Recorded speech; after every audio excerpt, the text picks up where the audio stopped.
All right. All right. Well, good morning, everyone, and welcome to Peregrine and SCA Trust webinar series we've been holding for you. And today we are planning to talk about assurance of learning assessment solutions with direct and indirect measures of learning. And I'd like to introduce ourselves. My name is Alima Jamian Soren. I am the Director of Asia Pacific Operations here at Peregrine Global Services, and I'm talking to you from my office in Tokyo, Japan. So I've been working with Peregrine for, I guess now more than 10 years, and I have higher education experience, consulting. I've also taught postgraduate courses in management and leadership. And with Peregrine Global Services, we offer digital solutions to higher education challenges and those related to meeting assurance of learning requirements, right? In the area of assessment solutions, we have been working with business and management programs for over 10 years now. And then we have more than 500, 550, getting to 600 partner institutions that are located around the world. And to date, we have provided more than 2 million assessments. And as I mentioned, today's webinar is brought to you in collaboration with the ACA Trust. You probably know Mr. Tathatri Raman, who will be sort of driving this seminar with me today.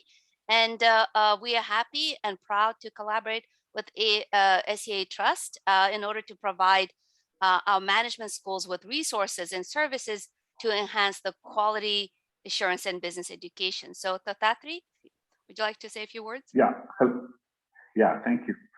Thank you, Alima. Hi, everyone. It's a pleasure to be meeting you all one more time, and on a very, very crucial topic, that is assurance of learning. And both international accreditation agencies as well as the Indian accreditation agencies also emphasize on assurance learning as a key component of the assessment process. And Peregrine has developed these processes and very successfully implemented it for the last decade or so. And we have been associated in promoting the direct and indirect measures of learning, the tools that are needed for that. And this particular webinar is designed in such a way to introduce you to the tools. And from that point of view, I think it's going to be an extremely useful program. NMIMS Hyderabad is also assisting us in terms of propagating this idea of this webinar, and they themselves are looking at the AOL as part of the accreditation process. So wherever international accreditation is involved, definitely AOL is a very important thing, particularly in ACBSP, and now all the other accreditation agencies also emphasize on AOL. And I'm sure we're going to have a very, very good webinar today, which will be very useful. But the only thing is, this is actually an introduction to the services that are on offer. And from here onwards, all of you participants would have an access to some of the things we are offering now. And from here, we expect, we would really welcome, not even expect, we would welcome you to participate with our tools which we are offering. And you can come back to us whenever. Thank you so much, and over to Ali. Great, thank you, Tathatri. And we are recording this webinar, so we'll be happy to share the video recording with you upon completion of this webinar. Also, feel free to check out our Peregrine Global Services YouTube channel, where we have our past webinar seminar sessions with video recordings with many more solutions that Peregrine offers in tackling your assurance of learning, assessment, also online curriculum content augmentation, a number of various solutions you can find there as well. We do plan to hold today's seminar somewhat in a participatory format. So when we have poll questions, please do answer them. We would appreciate that.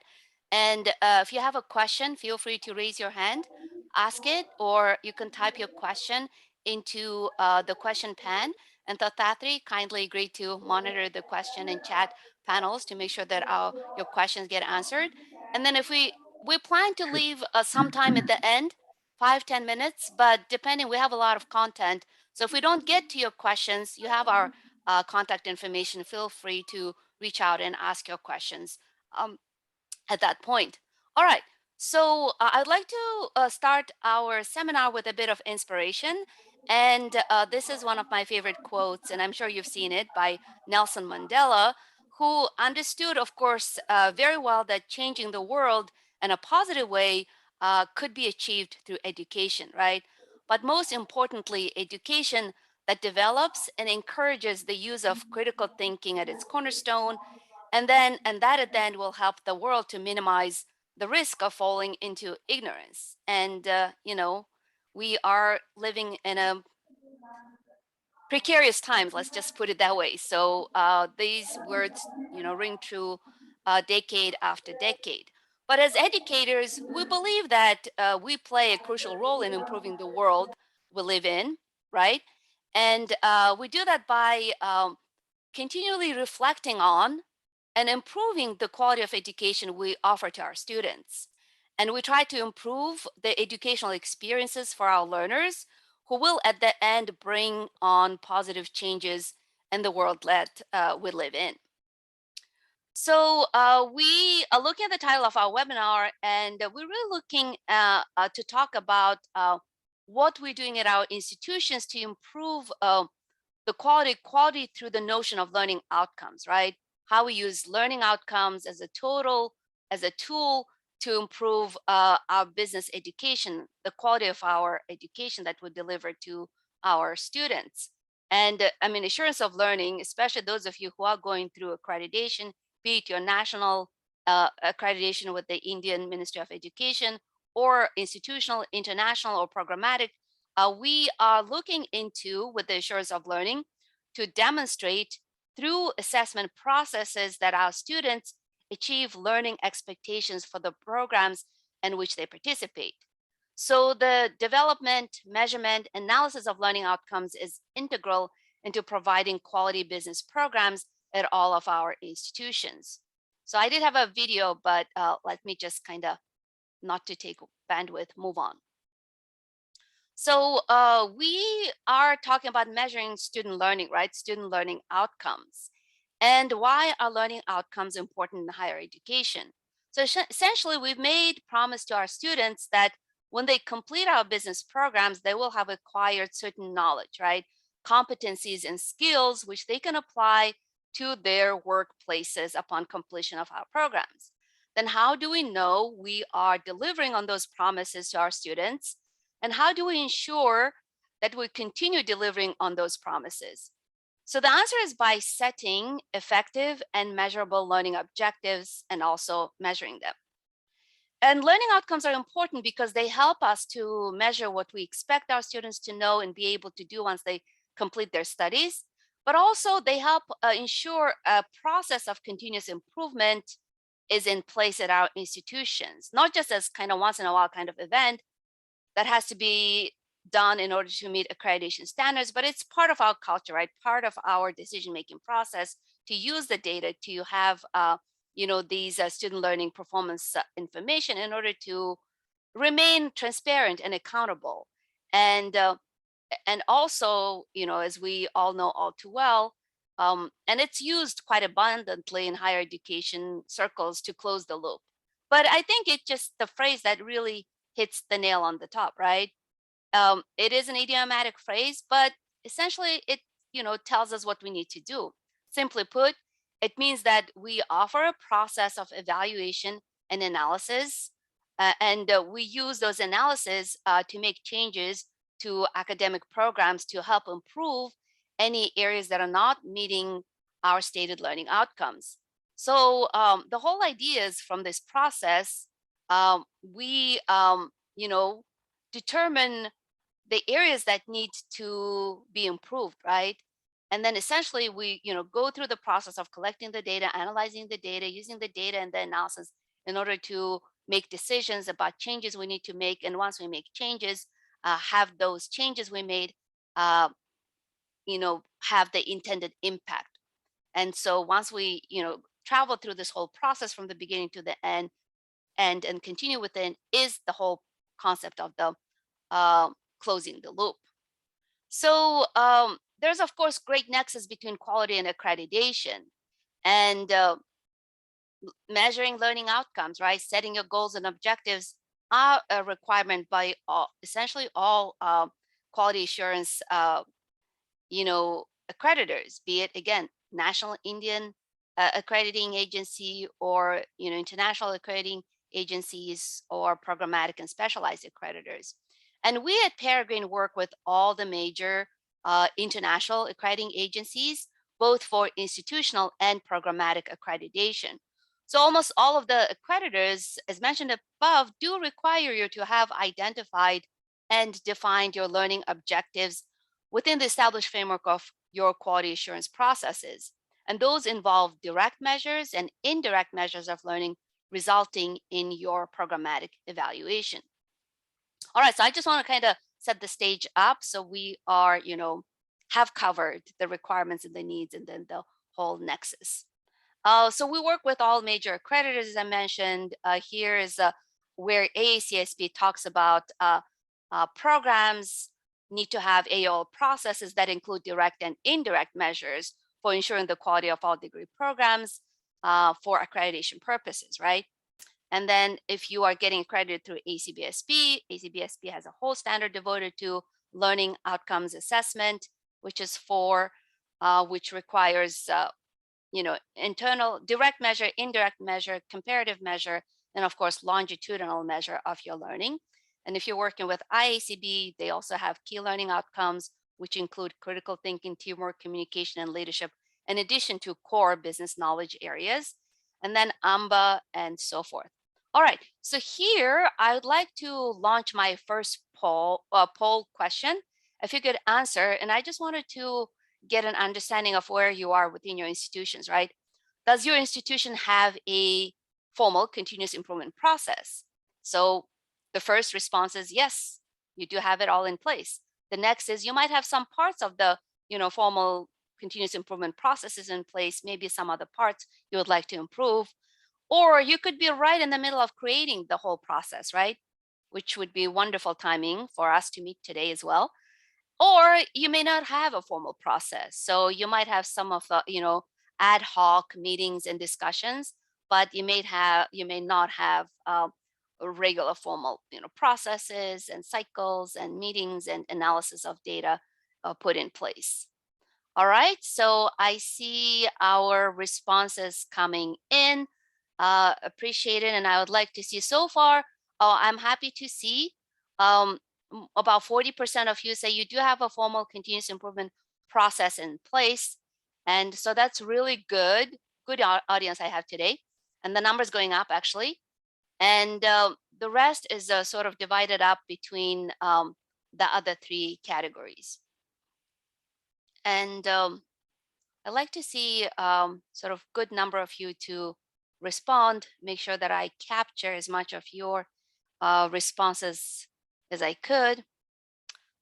All right, thank you. So I'm going to end the poll for the sake of moving along. So as I mentioned, so 46% of you, I'm sharing the result, I hope you see it, do have a formal process. And then, sort of going right down the categories that the rest of you have some parts of it, you are in the process, or you do need to create a formal continuous improvement and assessment process. All right.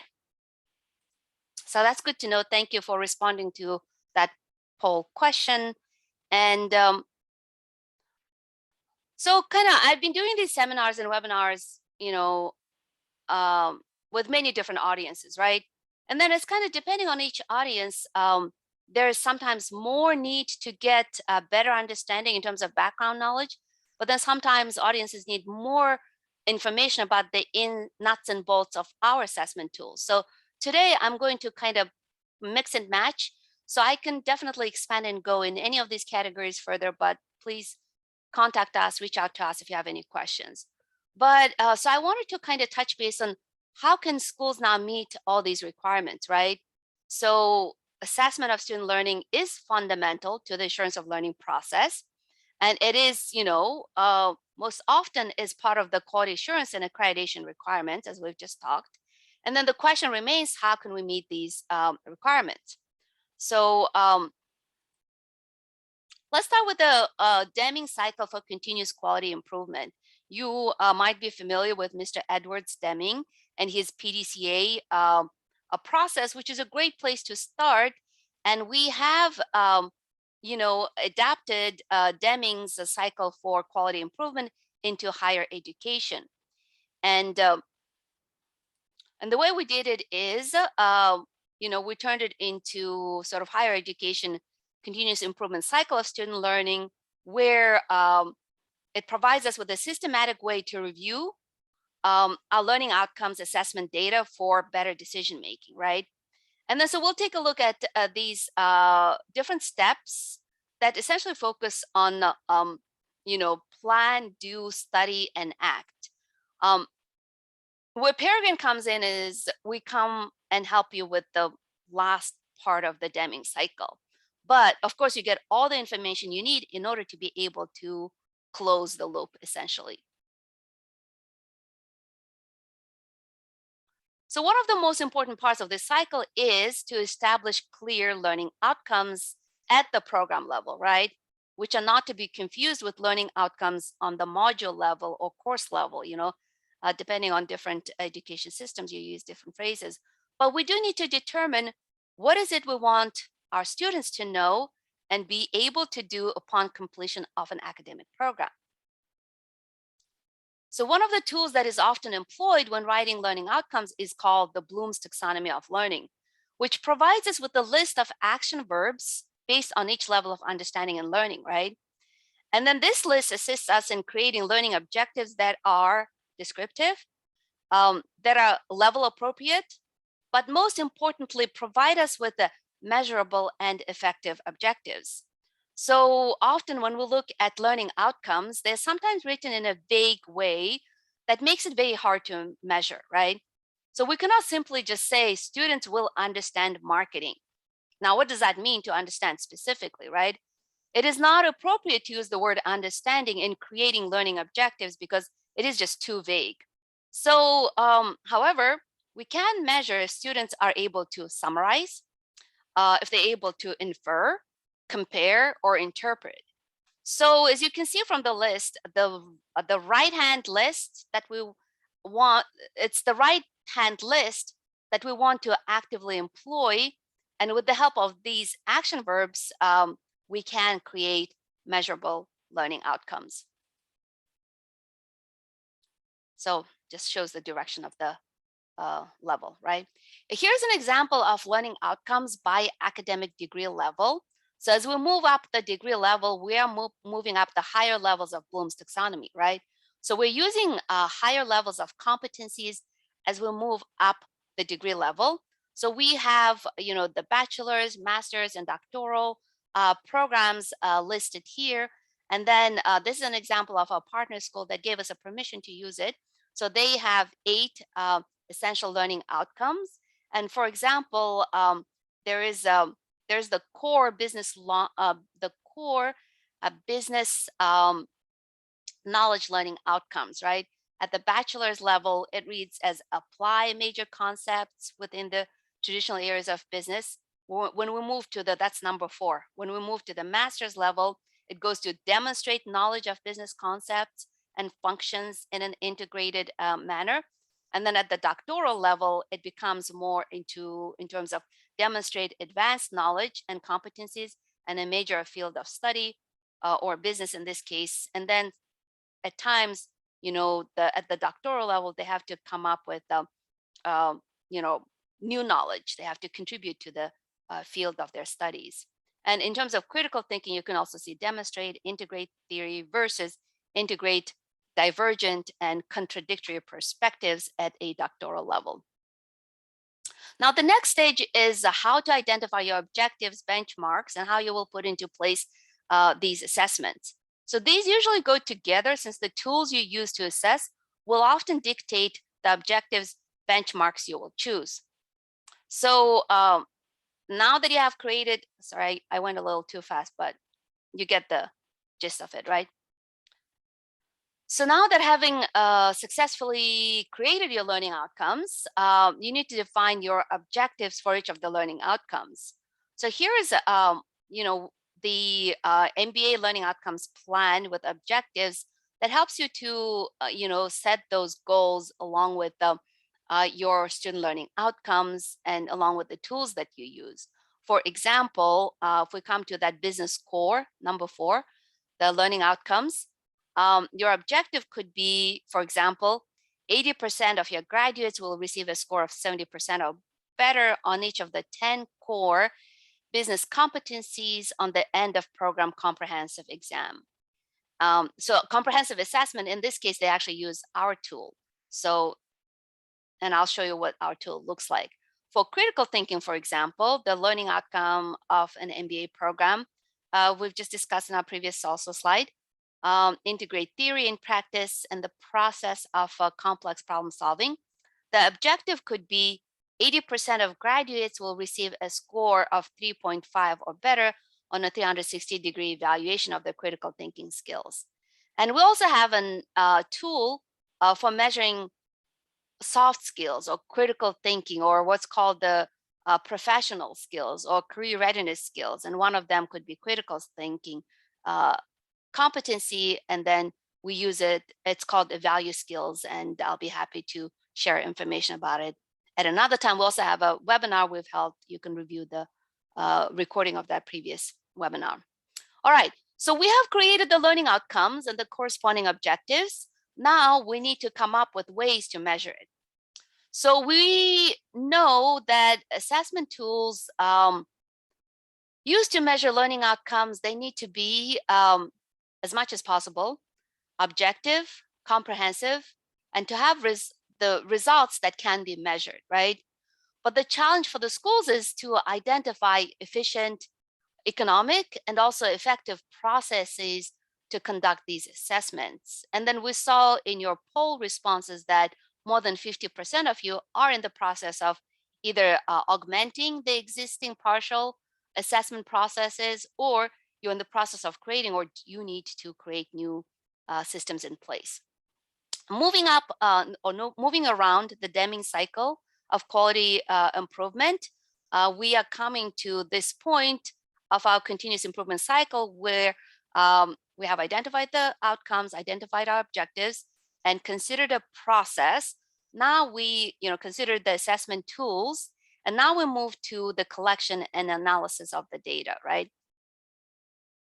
So here's my next poll question I'd like to ask my dear audience. So here, could you please share with me if you objectively measure learning outcomes, right?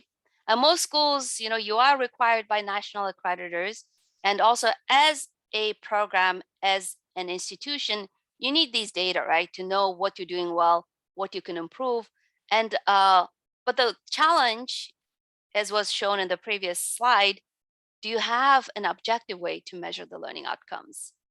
And so the first is yes, you are able to do that successfully. The middle one is, yeah, most often we are able to measure our learning outcomes objectively, but could use some improvement. And then the third is you're not doing it now. All right, so thank you for responding. And then I'd like to share the results. So the results are about a third of you are happy with what you're doing. And then more than 50%, there's room for improvement. So I'm glad you are joining us in this seminar. Hopefully you'll walk away with some ideas and specific ways to mitigate that situation. And then about 10% of you said you're currently not measuring your learning outcomes objectively. And which is, pretty typical of the audiences that I work with in these webinars and sessions. So, in my previous example, right, I listed a number of evaluation and assessment tools that can be used to measure in an objective way your learning outcomes. So there are many other different ways, right? And this list includes some of the most common ones, which is end of program comprehensive assessment tool, which could be, in-house, or it could be developed by outside developers like Peregrine. And the benefit of it is it will be external, unbiased, objective assessment tool that is used by more than 500 programs around the world. We also mentioned 360-degree competency evaluation. We offer Evalu Skills, a tool that goes with that. You also have probably senior theses, dissertations, final projects, and presentations. You might have embedded assessments in your various course modules, but remember, course evaluation is different than an end of program evaluation. Keep that in mind. You probably have internships, especially at MBA level. Most MBA programs do really well with some experiential learning opportunities, some apprenticeships that are embedded into the program. So you can use end of such programs, evaluation, and then I'm sure use case studies, business simulations, and so forth. One thing, I don't know if I have that slide, I do want to mention is, end of the GPA, right, or the course grade, module grade could not be used for evaluating student learning. So, all right, so kind of just to summarize, there are two types of assessment, as you know all too well. There's formative and summative. And this formative is something that we do within our modules, right, within our courses. And this is integral part of learning. We do it all the time. It is the program level assessments, the summative assessments, that we struggle at times, because these occur at the end of the learning process of the student's experience, right? And this is something that is used for accountability of the academic programs to improve learning. And then it's done on a pre and post test format to demonstrate the value added. And then the whole purpose is to provide summative measures for student retained knowledge, right? For integrated knowledge. And then here are, so program level direct measures, of course, used to measure student retained knowledge, right? And the skills that our students expected to have acquired at the end of their program of study. And the learning outcomes are written in a way to capture the expected results of student retained knowledge. And then you can do the direct measure of learning utilizing, as I mentioned, comprehensive assessment tool that could be either embedded in embedded assessment in a course or program, or a standalone exam, which is very typical for our Asia Pacific schools. So direct measurement results are generally used to support your continuous improvement processes. So the key with the direct measures is, of course, we are measuring student knowledge directly, right? Now, indirect measures provide a view of student learning, for example, attitudes, perceptions, feelings, and values, right? They imply student learning by utilizing self-reported data and reports. So indirect measures help to substantiate instances of student learning. And then those could include surveys, interviews, course evaluations. You can also utilize reports on retention, graduation, and placement as proxy for indirect measures. And then typically you use indirect measures in conjunction with direct measures of learning to get a true picture of your student learning. Oh, here's the slide I was thinking. All right, so it depends on where you are in terms of a business program, business school with the assurance of learning or quality assurance culture or assessment culture. So the schools that are fairly new to the concept, I have to explain this on a pretty regular basis, that final grades and course grades or module grades could not be used for summative assessment of student learning. And why is that, right? Because here's an example of a marketing course of 2 students. And then both student 1 and student 2 have the same final grade of 81%, which looks wonderful, right? That's really good. However, when we see from the grade breakout that final grades, they incorporate items such as class participation, right? And there's a final group presentation or a final presentation, then we know that in that grade, things that are not related to learning are included. So, the way it was presented, right? Form, function, and style, and the delivery of the presentation included as part of that grade. So these are things that are not related to the actual learning. So as you can see, we also know in the class participation, all right, so that's definitely not learning. But you can see that from measuring retained knowledge and learning outcomes, the final grade does not help you to comply with the requirement of measuring student knowledge. So here's an example of what the module level or course level assessment and the program level assessment are doing, some really different, achieving and covering some absolutely different areas here. So you can kind of glance through it quickly, and we can go to the next. So this brings to our last two steps of the cycle, and where I want to spend most of our time, actually. But it takes time to build it to where we are now. But the point is, this is the cycle of sharing the results and making changes, or better known as closing the loop. So our objective here is to take all the work we have put into this process and use it to uncover our strengths and weaknesses, right? And also decide if we want to address the weaknesses, and if so, how. So this is going to be the most important part of having done all this work. So as you recall, the objective is to have data that enables the accreditation quality assurance team to understand to what degree students are meeting your learning outcomes. Here I have a simple bar graph that give a benchmark with student learning performance results on 5 topics that are under evaluation.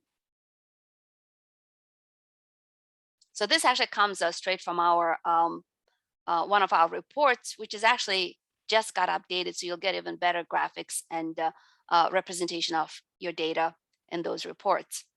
Now, after you have reviewed your results, right, and the data, and analyzed it, really understood why you see what you see, and then have made some decisions, and then decisions need to be based on a healthy sample size, of course.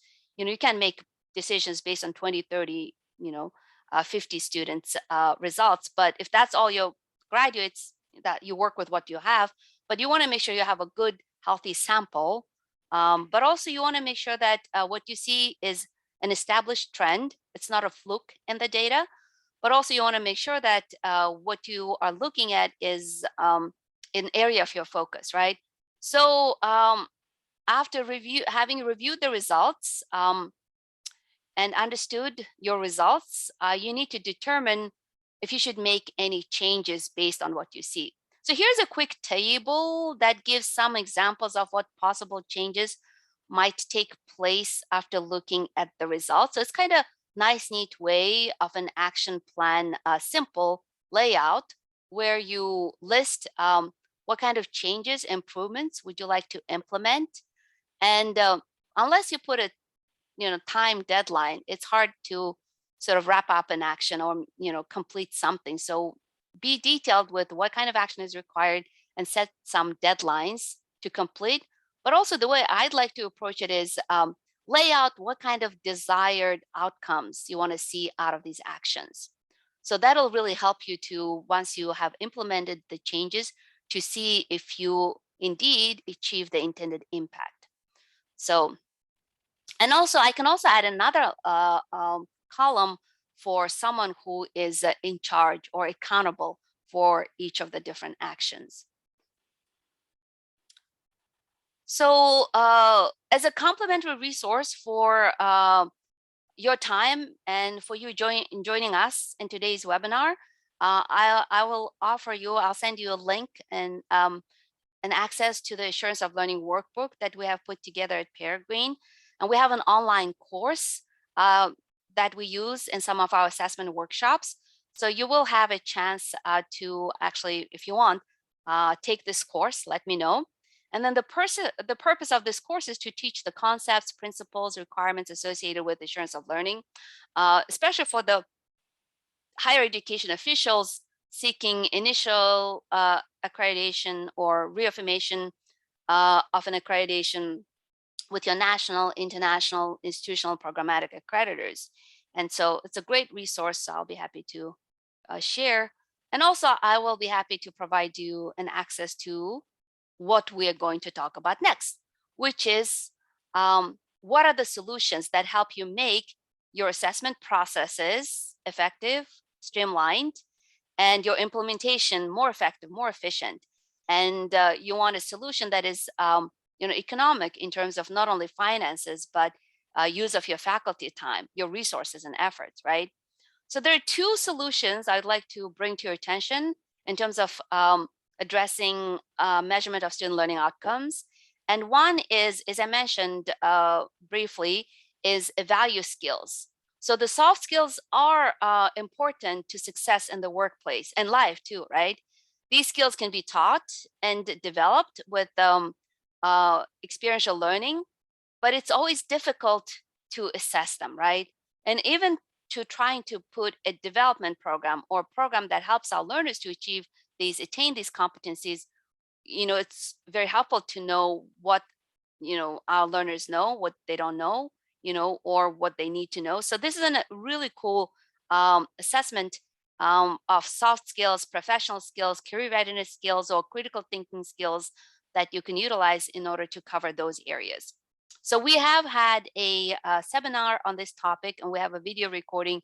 If you want to learn about it more, I'll be happy to set up one-on-one meeting, or you can view the video recording and then kind of talk to me and ask the questions you might have. But today's focus is on our global business education assessment tool that measures students' retained knowledge directly. There's also a way to add indirect measure of learning. And so this is our business knowledge assessment tool, right? So global business education. So far we have talked about defining learning outcomes and putting together assessment plan and processes, right? So I hope that was helpful. I see, are there any questions coming? All right. And then, as I mentioned, the most important step in the Deming cycle of continuous improvement is to analyze the data. Understand the data and use the results for your continuous improvement work, for improving the quality of your academic programs, and also for academic decision making. And I say there's no need to spend time, effort, and resources if we do not use the information obtained from the assessment for making improvements in our curriculum and our learning, right? And improving the delivery of the academic sort of content and knowledge to our learners. And one of the solutions we offer is helps you to make the most out of your learning outcomes assessment data to have better decision making, right? Especially utilizing this global business education assessment tool, you'll be a lot more successful in those processes. So what is GBE? So it is a customizable program level assessment solution that comes with in-depth reporting and data analytical capabilities to help you satisfy your assurance of learning requirements, be it those requirements set out by your national accreditor, international accreditor, or specialized programmatic accreditors. This solution provides a normed summative assessment for your academic programs and is used for internal evaluation, but also external programmatic benchmarking. So you can benchmark your results, student performance results, with the averages of all international business programs or US-based business programs or regional, country-specific, and so forth. You can easily manage this customizable solution, and you can integrate it easily into your business program to evaluate your students' retained knowledge. And those, knowledge areas are tightly associated with your learning outcomes. It is specifically designed, of course, to meet your accreditation requirements. And then you can use it as an inbound and outbound, so which means pre and post sort of evaluation of your students' learning. And you can implement it as part of your program or embedded into a course or offered as a standalone exam to your students. As I mentioned, we have close cooperation with all major business programmatic accreditors. And so GB is actually most tightly fits and helps you with compliance. And then what are the key features of, yeah? Alima, can I interrupt for a second? Yes. There is a question from Kavita Tiazi. The question is whether the Peregrine assessment process will be used for NBA. NBA is the National Accreditation Board of India. Mm-hmm. Have we got any schools using it? Yes. As far as I know, nobody. Yeah, but yes, it can be used. Yeah. So yeah, thank you, Tathatri. I see the question now. We have more than a dozen or so Indian schools signed up and used our services for business programmatic evaluation, and a number of them have achieved international business programmatic accreditation.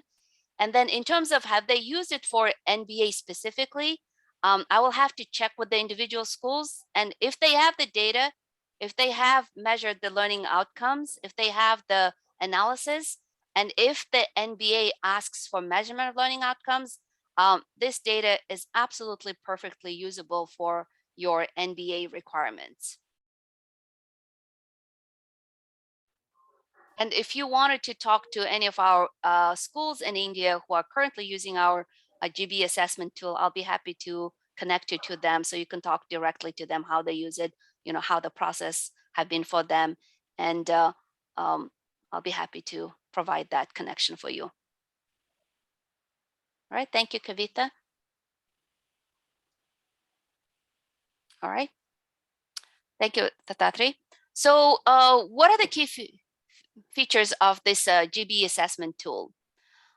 We provide you with a database of test bank questions separated out to what we call 12 business and management topics. So these are sort of general subject field of study areas within business and management, right? And I'll show you the list shortly.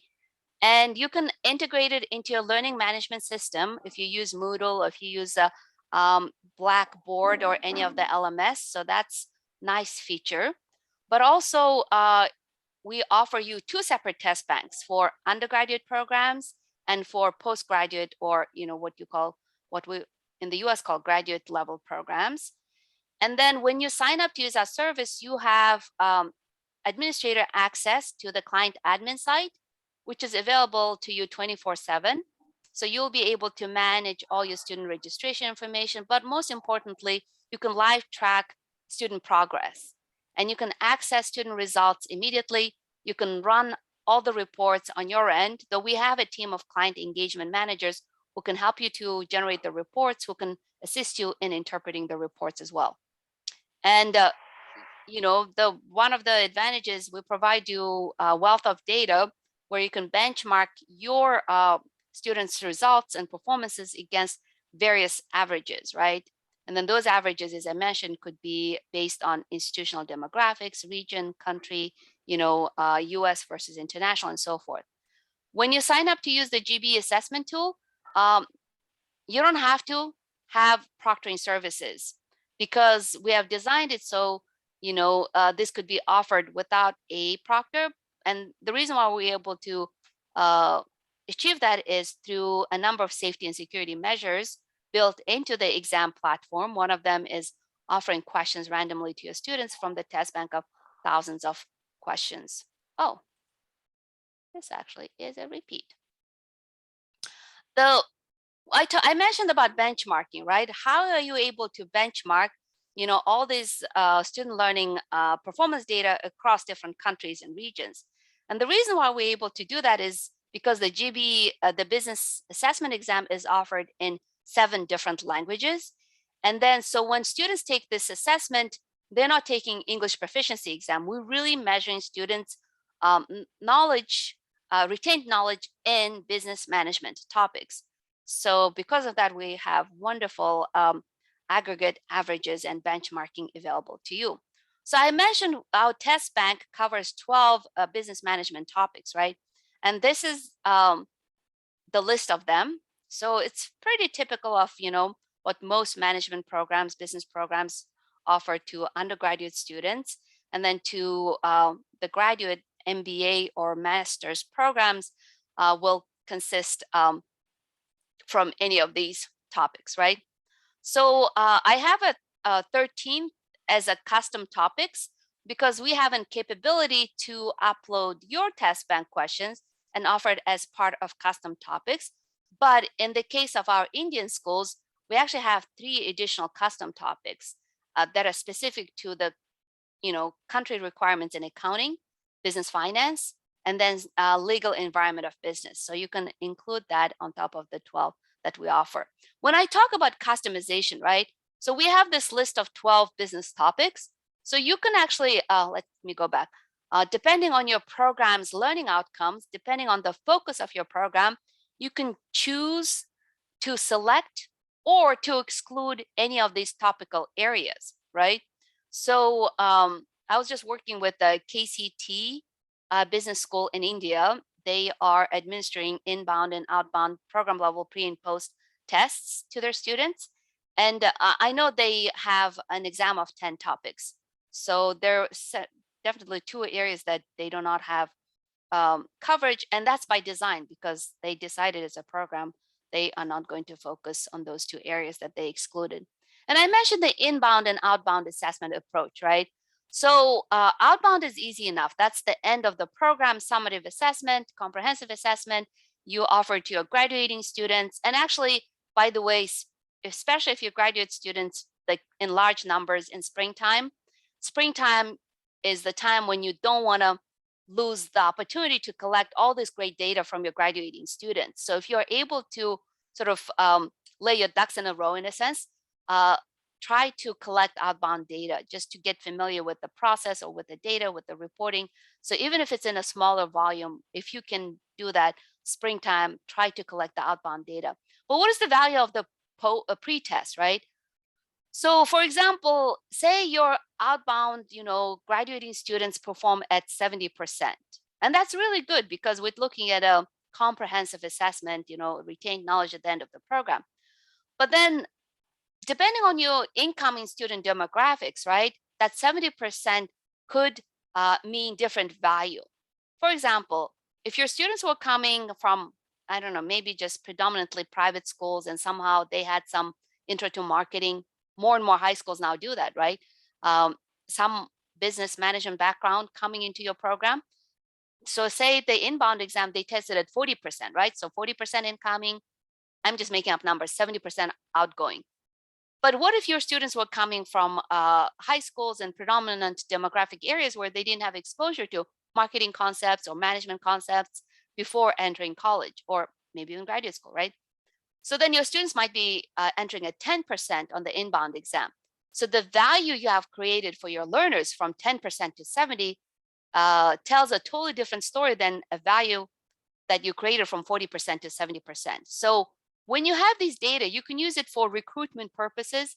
You can use it to communicate the quality of your program, especially if you compare your students' results against international averages. And if your students are performing at a higher level than all international business programs or all business programs in India or all Asian average or European average, you can communicate that value to various stakeholders or employers who recruit your graduates. So there's great value in using the data, not just only for programmatic, evaluation, meeting creditors' requirements, compliance, but it has more usage than just that.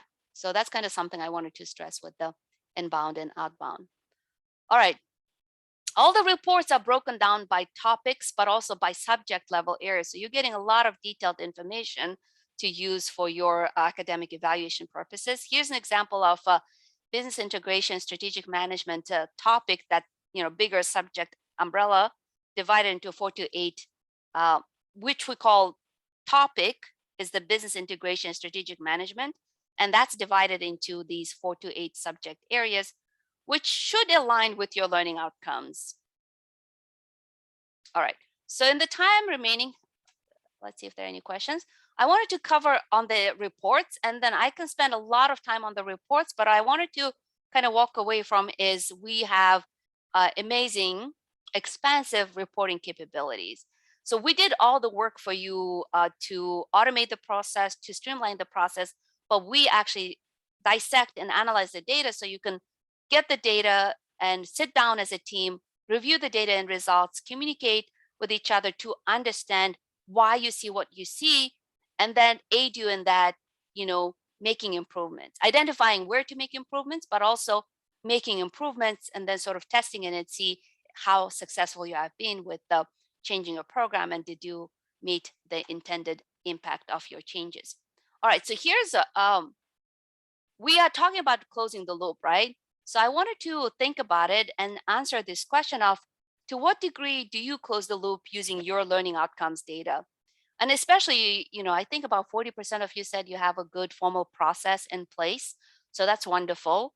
And I know you have the some of the, I think it was like about 30% that is working on improving your assessment process.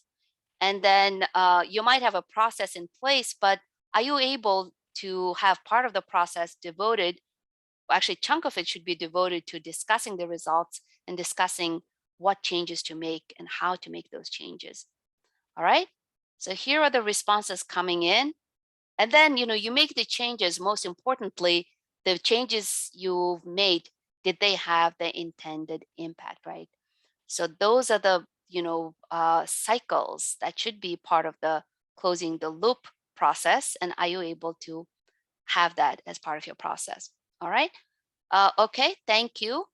And then let me share the results with you.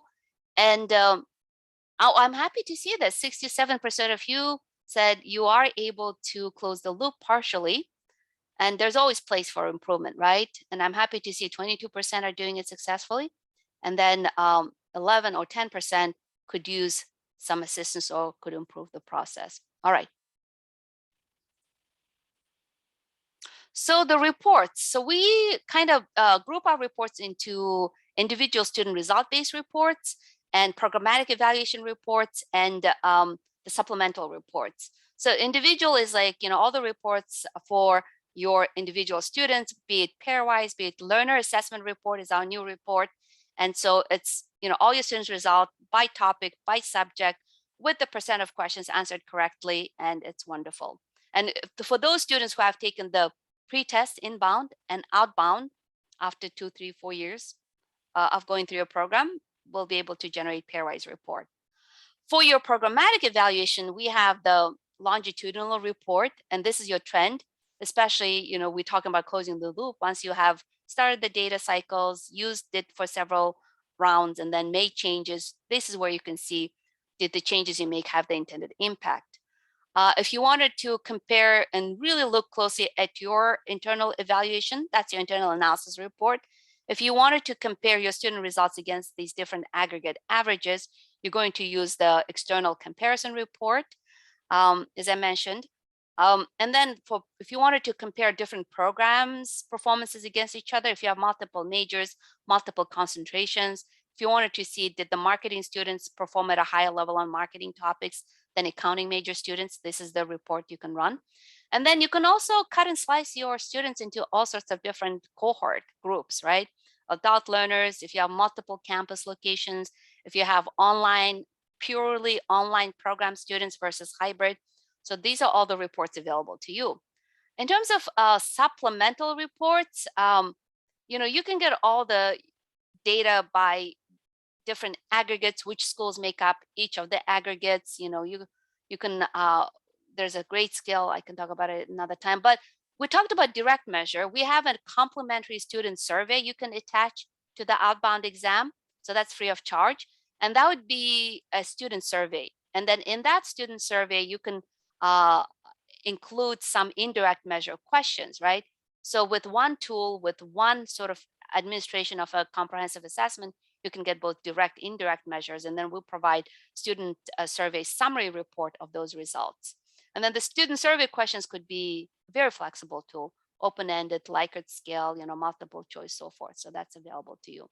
Now, response distractor is a report where after having reviewed all your students' results and data, the response distractor report helps you to identify knowledge gaps, essentially. I don't know how familiar you are with the concept of response distractors. Essentially, this is a report that tells you why your students answered questions incorrectly. So in our database, for each of the incorrect answers, we coded them into one of the 5 types of response distractors. And so those response distractors, did the students answer questions incorrectly due to, could be calculation-based error, right? A factual-based error, it could be concept-based error, it could be conclusion-based error, or interpretation-based error. So we analyze your student results and compare it against the test bank sample, and we can compare your students' results against any of the aggregate averages or pools you choose to select, and then see if your students are making errors at a higher frequency relative to the test bank sample or relative to the sample of your comparison. So it's a really cool report. No one else has this report. We're the only organization. And the value in it is it actually tells you how to improve the results, right? If your students are making at a higher frequency and statistically significant level calculation-based error, then maybe your students need a little, assistance with the math review sessions. Or if your students making at a higher frequency errors due to conclusion-based error, then maybe you need to add some critical thinking components, some extra, activities, some more hands-on experiential opportunities to really improve the critical thinking abilities of your students. So this is a really cool tool that hints you at the way to mitigate the knowledge gaps. All right.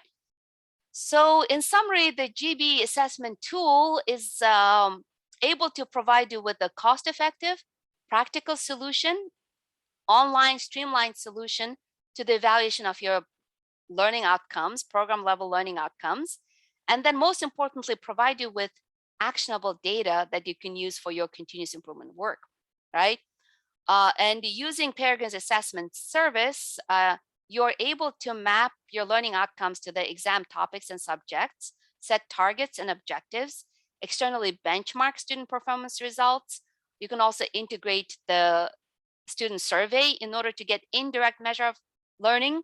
You can evaluate the results and report the progress relative to knowledge based on not only your knowledge-based criteria, but also critical thinking learning outcomes, right? And you can most importantly, of course, use this information for your academic decision-making and especially to improve the quality of your program and curriculum. And we know development, measurement, analysis of your learning outcomes are integral into providing high quality programs to your learners. So I hope that our GB assessment tool with the expansive reporting, analytics, and metrics will be able to help you make the most out of the learning outcomes assessment data for better decision making. So as you think of your questions, we have just a couple minutes extra for your questions if you have any. Could you answer the last poll question, which is, how can I help you? Or what do you need from us? I'll be happy to provide you with access to the GB assessment exam itself. So you can really try it out, test it out. It'll be in a demo environment. I'll be happy to send you a link to the AOL workbook. Also, if you would like to schedule a call meeting with me to discuss these, and maybe other assessment related issues, accreditation related issues. I've been in higher education quality assurance business for more than 10 years now, having worked with all major international accreditors. And then if you would like to stay on our mailing distribution list and receive more information about the solutions, please let me know. All right. Thank you. And I know we have just 1 minute. If there are any other questions, thank you so much for your participation and let us know. Tatatri? Oh, sorry. Yeah, just yeah, that's fine. Just one observation I want to make, that the new education policy that everybody is now very excited about in India Now, one of the things that it is aiming at is to have accreditation as the primary mover for the course and also for assessing the institution for expansion and so on. So when you do that, obviously the first ever thing that everybody will be interested obviously is to measure the student learning process. So one has to really understand that. So there is a lot of work which is going on at this point of time, and I'm sure this is a great opportunity for the institutions to adopt to the assessment tools that we are offering through Peregrine here. So that's the only observation I want to make, and thank you for a very comprehensive presentation today. I hope everybody benefited and enjoyed. Thank you. All right. Thank you, you. Thank you. And we have one more session of today's seminar tomorrow. And typically, depending on the questions, depending on the pace and depending on audience participation, we sometimes end up covering slightly different areas more. And so if you would like to kind of come back and join us tomorrow, feel free to do that. If you have any other colleagues who would benefit from our session, let them know. And I just want to know that this is our last webinar series we're doing with the ACA Trust this spring 2022.